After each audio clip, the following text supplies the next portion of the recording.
नमस्कार। इस वक्त के बुलेटिन के साथ मैं हूं आशीष प्रमोद गोस्वामी। शुरुआत करते हैं एक बड़ी खबर के साथ जो कि दिल्ली से आ रही है। दरअसल सुप्रीम कोर्ट ने सुपरटेक बिल्डर्स को एक बड़ा झटका दिया है। नोएडा में 40 मंजिला टावर गिराने के आदेश भी दे दिए गए हैं सुपरटेक के। 3 महीने में, गौर कीजिएगा, 3 महीने में दोनों टावर गिराएगा, वो भी खुद सुपरटेक को अपनी ही लागत से गिराना पड़ेगा। टावरों का निर्माण नियमों के विरुद्ध किया गया है, सुप्रीम कोर्ट ने ऐसा कहा है। तो सुपरटेक को एक बड़ा झटका। इस वक्त की बड़ी खबर आपको बता दें, क्योंकि लगातार सुपरटेक विवादों में रहा है। रजिस्ट्री को लेकर इको विलेज में आपने देखा होगा, ग्रेटर नोएडा वेस्ट के लोग सड़कों तक आ गए थे, बहुत ज्यादा हंगामा हुआ। नोएडा प्राधिकरण को पर आरोप भी लगे कि उन्होंने आखिर कार्रवाई बिल्डर्स पर क्यों नहीं की। लेकिन इस बीच सुप्रीम कोर्ट से यह बड़ी खबर आ रही है कि 3 टावर, माफ कीजिएगा 2 टावर 3 महीने में गिराने का आदेश दिए गए। 40 मंजिला जो टावर गिराए जाएंगे। हमारे सहयोगी ब्रजेश श्रीवास्तव जी हैं, उनसे जुड़ गए हैं, उनसे समझने की कोशिश करेंगे ये पूरा मामला क्या था। सर जरा समझाएं तफसील से, क्योंकि सुपरटेक तो लगातार विवादों में ही रहा है और ये जो कार्रवाई अगर होने जा रही है सुपरटेक बिल्डर्स पर, तो उसके पीछे के क्या वजह है, जरा बताएं। देखिए, सबसे बड़ी बात यह है कि सुपरटेक एमराल्ड केस ये लंबे समय से सुप्रीम कोर्ट में विचाराधीन है। 2014 में इलाहाबाद हाई कोर्ट ने एक आदेश दिया था जिसमें इन दोनों ट्विन टावर को गिराने के आदेश दिए गए थे।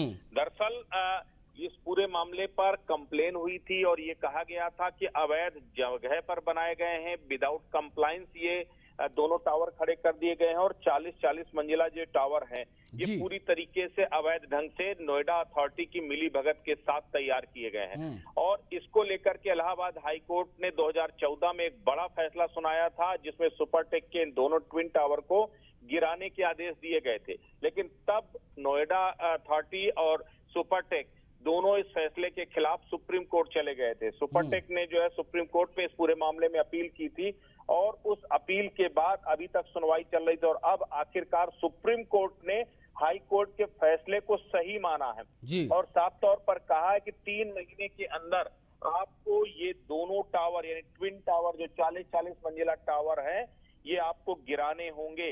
एक टावर में 1000 फ्लैट है। इस तरीके से देखा जाए तो दोनों ट्विन टावर में 2000 फ्लैट्स को गिराया जाएगा। और साफ तौर पर ये देखिए एक बेहद ही महत्वपूर्ण है। सुप्रीम कोर्ट ने जिस तरीके से कहा है कि ये जो पूरे दोनों टावर हैं ये सीधे तौर पर नोएडा अथॉरिटी और सुपरटेक की मिली भगत से अवैध ढंग से बनाए गए थे। ऐसे में इसका जो नुकसान है वो भी सुपरटेक को ही जो है भुगतना होगा, अपने ही लागत से इनको गिराना होगा और जो बायर्स थे उनको 12% ब्याज के साथ वो पूरी रकम को लौटाना होगा। ये आदेश साफ तौर पर दिया गया ये है। एक बड़ी चीज आपने बताई ब्रजेश जी, क्योंकि जो लागत जो लोगों ने लगाया है इन फ्लैट्स को खरीदने में उसको लौटाना पड़ेगा, कहीं ना कहीं उनके लिए राहत होगी। क्योंकि हमने कुछ दिन पहले तस्वीरें देखी कि ग्रेटर नोएडा वेस्ट में सड़कों पर लोग उतर आए थे, सुपरटेक मुर्दाबाद के नारे लग रहे थे, जस्ट ओनली बिकॉज की इको विलेज में जिन्होंने घर खरीदे थे उसके पैसे उनको वापस नहीं कर रहे थे, या तो रजिस्ट्री की मांग कर रहे थे या तो पैसे वापसी की मांग कर रहे थे। लेकिन ये आरोप भी लगातार लग रहे थे कि बिल्डर्स और नोएडा प्राधिकरण की मिली भगत है, शायद इसीलिए कोई कार्रवाई नहीं हो रही थी अब तक सुपरटेक पर। देखिए, मिली भगत थी, साफ तौर पर सुप्रीम कोर्ट कह रहा है कि ये फ्लैट्स बिल्डर और नोएडा अथॉरिटी की नापाक गठबंधन से बने थे, नापाक मिली भगत से बने थे। अब आप सोचिए इससे बड़ी बात और क्या होगी। सबसे बड़ी बात यह है कि एक इन पूरे टावर्स को खड़े करने के लिए RWA को इसकी RWA की मंजूरी ली जानी चाहिए, जो है वो मंजूरी नहीं ली गई जो है।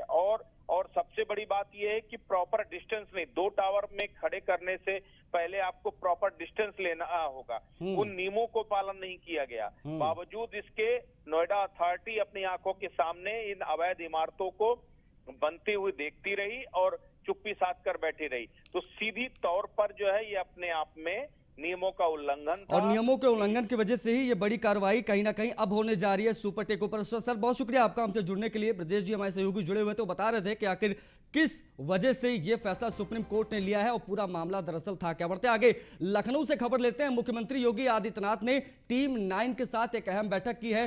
फिरोजाबाद और यूपी में बाढ़ पर सख्त निर्देश दिए हैं मुख्यमंत्री योगी आदित्यनाथ ने। विशेषज्ञों की टीम फिरोजाबाद में कैंप करे, फिरोजाबाद की स्थिति पर निगरानी रखें, पूर्वांचल में बाढ़ पर नजर रखें अधिकारी। जल शक्ति मंत्री पूर्वांचल का दौरा करें, बाढ़ प्रभावितों तक हर मदद पहुंचाई जाए। तो ये अहम बातें आपको बता दें जो बैठक में टीम 9 की बैठक में मुख्यमंत्री योगी आदित्यनाथ ने दिए हैं। आपदा की जो टीमें हैं वो 24/7 एक्टिव रहें। जो बाढ़ प्रभावित जो पीड़ित हैं उनका पूरा ध्यान रखा जाए, उन तक राशन पहुंचाया जाए। और जल शक्ति मंत्री को एसके वाजपेयी ज्यादा जानकारी के साथ हमसे सीधा लाइव जुड़ रहे हैं लखनऊ से। वाजपेयी जी बताएं, क्योंकि ये बैठक बहुत ज्यादा अहम इसलिए हो जाती है क्योंकि उत्तर प्रदेश के कई ऐसे जिले हैं जो बाढ़ से आप कह सकते हैं पूरी तरीके से चौपट हो चुके, फसलें जलमग्न हो चुकी हैं। क्या क्या जरूरी निर्देश दिए गए और किस तरीके से इसको अमली जामा पहनाया जाएगा? बिल्कुल, अगर हम देखें तो मुख्यमंत्री योगी आदित्यनाथ प्रत्येक 24 घंटे पर टीम 9 के साथ बैठक करते हैं और प्रदेश के प्रत्येक जिले का अलग अलग फीडबैक लेते हैं, चाहे वो कोरोना का हो, बाढ़ आपदा का हो या उत्तर प्रदेश सरकार की जो विभिन्न योजनाएं परियोजनाएं चल रही हैं उनका हो। लगातार हर चीज का फीडबैक मुख्यमंत्री योगी आदित्यनाथ स्वयं लेते हैं। तो आज भी जब वो बैठक कर रहे थे तो जहां पूर्वांचल के कई जिलों में बाढ़ की स्थिति है, जहां पर लोगों को विस्थापित किया गया है और उनको सुरक्षित कैंप तक पहुंचाने की प्रयास प्रशासन की तरफ से किए जा रहे हैं, वहां को लेकर मुख्यमंत्री ने निर्देश दिए हैं कि जो बाढ़ प्रभावित इलाकों में काम करने वाली टीमें हैं वो 24 घंटे एक्टिव रहें और लगातार लोगों तक खाद्य रसद और बाकी चीजें पहुंचाई जाएं। वहीं यह भी मुख्यमंत्री की तरफ से निर्देशित किया गया है कि किसी को कोई परेशानी ना होने पाए। कोई भी अगर ऐसी स्थिति में कहीं भी फंसा हुआ है तो उसको तत्काल सुरक्षित स्थान पर पहुंचाया जाए, जिसको लेकर अधिकारी इंश्योर करें। साथ ही साथ जो उत्तर प्रदेश के जल शक्ति मंत्री हैं महेंद्र सिंह, वो खुद स्थिति का जायजा लें, मौके पर जाएं और देखें लोगों को अगर कोई परेशानी है तो उसको तत्काल फौरी तौर पर अपने स्तर से दूर कराएं। साथ ही साथ जो स्थलीय रिपोर्ट है वो भी मुख्यमंत्री योगी आदित्यनाथ के सामने प्रस्तुत करें, जो दौरे के बाद उनके सामने चीजें निकल कर आती हैं। तो ये विषय मुख्यमंत्री योगी आदित्यनाथ ने पूर्वांचल को लेकर, खासतौर पर जो बाढ़ से प्रभावित इलाके हैं उसको लेकर निर्देश आज अधिकारियों को दिया है। साथ ही साथ जिस तरीके से आगरा और फिरोजाबाद में रहस्यमयी बुखार चल रहा है, जिसमें बच्चों से लेकर बड़ों तक इसको प्रभावित लोग बड़े पैमाने पर हुए हैं। हालांकि मुख्यमंत्री योगी आदित्यनाथ कल मौके पर भी गए थे और जिला अस्पताल का दौरा भी किया था, लोगों से मुलाकात भी की थी, जो बीमार है उनसे भी जानकारी ली थी। उसको लेकर भी मुख्यमंत्री ने निर्देशित किया है कि वहां पर विशेषज्ञों। मेरा अगला सवाल आपसे यही था वाजपेयी जी, क्योंकि ये चीज यहां पर समझनी होगी कि जो रहस्यमयी बुखार का कहर फिरोजाबाद या फिर कई जिलों में देखने को मिल रहा है, मथुरा, अलीगढ़ या ऐसे कन्नौज में, तो क्या उसको लेकर कोई टीम भी भेजेंगे वहां पर योगी आदित्यनाथ? क्योंकि खुद वो गए थे, हमने देखा था जिला अस्पताल में बच्चों से मुलाकात कर रहे थे और जो वहां पे हालात है वो भी कहीं ना कहीं डरावने हैं। 50 से ज्यादा बच्चों की मौत हो जाना कोई आम बात नहीं है। तो क्या इसको लेकर इस बैठक में कोई दिशा निर्देश दिए गए कि कोई एक टीम जाएगी और वहां पर इस चीजें देखेगी? बिल्कुल, निश्चित तौर पर, क्योंकि मुख्यमंत्री योगी आदित्यनाथ स्वयं कल स्थलीय निरीक्षण कर चुके हैं। उन्होंने अफसरों को आज निर्देशित भी किया है कि जो विशेषज्ञों की टीम है जो आसपास के जिले की है, चाहे वो Agra medical college, SN medical college की हो या बाकी के जो लखनऊ मेडिकल कॉलेजेस हैं या फिर जो भी विशेषज्ञ हैं, वो लगातार वहां पर अपनी टीम भेजें और विशेषज्ञों की टीम इस चीज पर निगरानी करे कि आखिर क्या वजह है इस बुखार की, सिम्टम्स क्या है, इसके लिए कौन सी दवाइयां मुफीद होंगी, उस पर एक रोड मैप तैयार किया जाए और उस हिसाब से जो उपचार है वो आगे बढ़ाया जाए। मतलब सीधे तौर पर देखा जाए तो फिरोजाबाद की स्थिति पर मुख्यमंत्री योगी आदित्यनाथ ने नजर बना के रखी हुई है। साथ ही साथ में पूर्वांचल में जो बाढ़ की स्थिति है उसको लेकर भी टीम 9 की बैठक में जल शक्ति मंत्री महेंद्र सिंह को जरूरी दिशा निर्देश दिए गए। बहुत बहुत शुक्रिया वाजपेयी जी हमसे जुड़ने के लिए और तमाम बातचीत के लिए। बढ़ते आगे गाजियाबाद से खबर लेते हैं। यहाँ पर बेखौफ लुटेरों का आतंक देखने को मिला है। मामला कबी नगर थाना इलाके का है, जहां पर लुटेरों का दरअसल वो अड्डा बन चुका है। लुटेरे पुलिस को खुलेआम चुनौती यहां दे रहे हैं। पिछले 1 महीने से जमकर लूटपाट यहां पर चल रही है। राजनगर में भी गन पॉइंट पर लाखों की लूट का मामला सामने आया है। लुटेरों ने व्यापारी के घर को इस बार निशाना बनाया। कई घंटों तक व्यापारी के घर में बदमाश रहे। लोहे का दरवाजा और विंडो तोड़ दिया, काट दिया गया। घर में घुसे, वेल्डिंग कटर हथियार लेकर घूम रहे हैं बदमाश। घर में सो रहे परिवार को गन पॉइंट पर बंधक बनाया। घर से जेवरात और नकदी लूटी और फरार हो गए।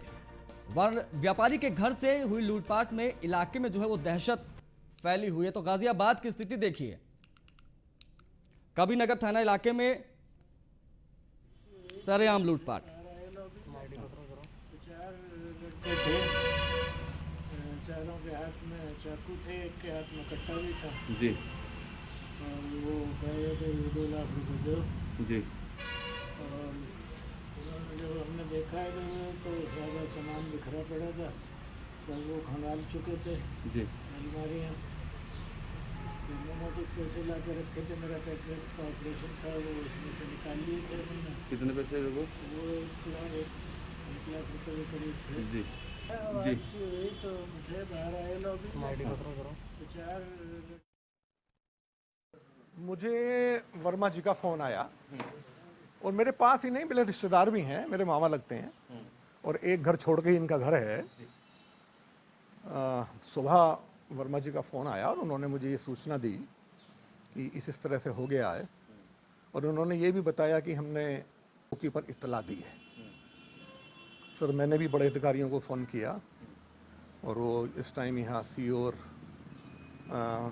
कोतवाल पहुँचे हुए हैं, जानकारी ले रहे हैं। इन्होंने जो मुझे बताया कि 3:30 बजे इनकी आँख खुली।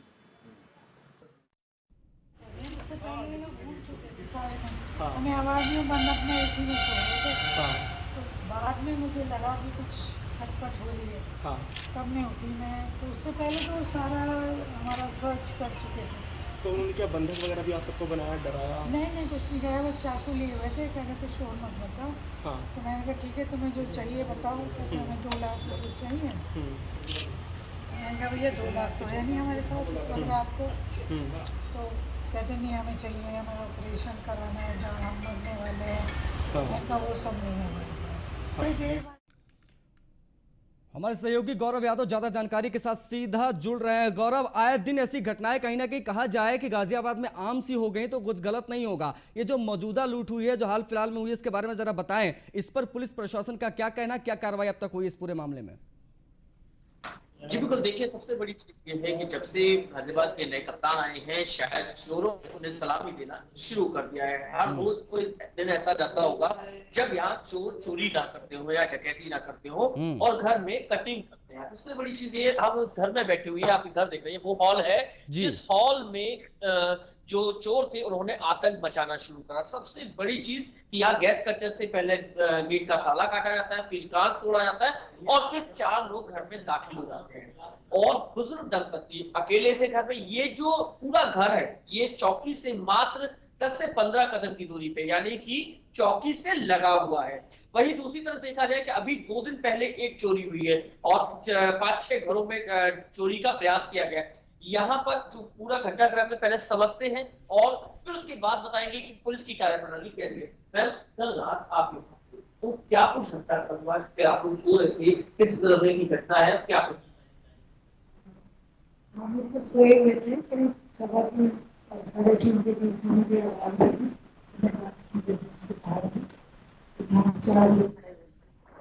तो एकदम इशारा दिया कि शोर मत मचाओ और चाकू लिए हुए थे।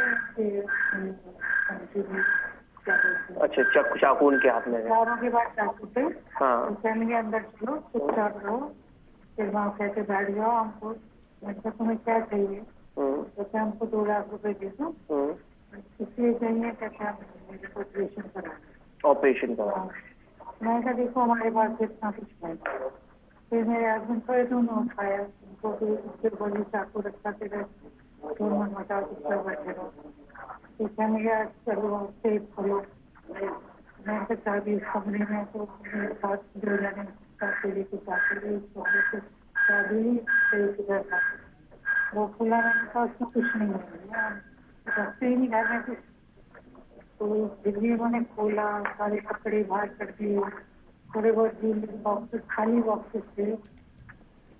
यानी कि घर में तसल्ली से चोरों ने वो आतंक मचाया जो वो मचा सकते थे, वो उत्पाद मचाया, क्योंकि उनको पता था कि यहाँ पे कोई पुलिस की पेट्रोलिंग नहीं है और ना ही यहाँ पर कोई पुलिस आने वाली है। और यही वजह है कि उन्होंने तसल्ली से यहाँ पर गैस कटर का इस्तेमाल किया। बाबूजी है, उनसे समझते हैं। बाबूजी, आप अचानक से सो रहे थे, आम इंसान भी यदि सो रहा हो और अचानक से खटका हो जाए तो एक सहम सा जाता है, डर सा जाता है। वो सहमापन आपके अंदर अभी भी देखने को मिल रहा है। तो क्या हुआ जब आप जगे, आपको जगाया गया? जगे तो वो सामने ये पास खड़े थे और वो एक पिस्तौल मेरी तरफ करी तो चुपचाप रहो, बोलो मत, चुप बैठे रहो।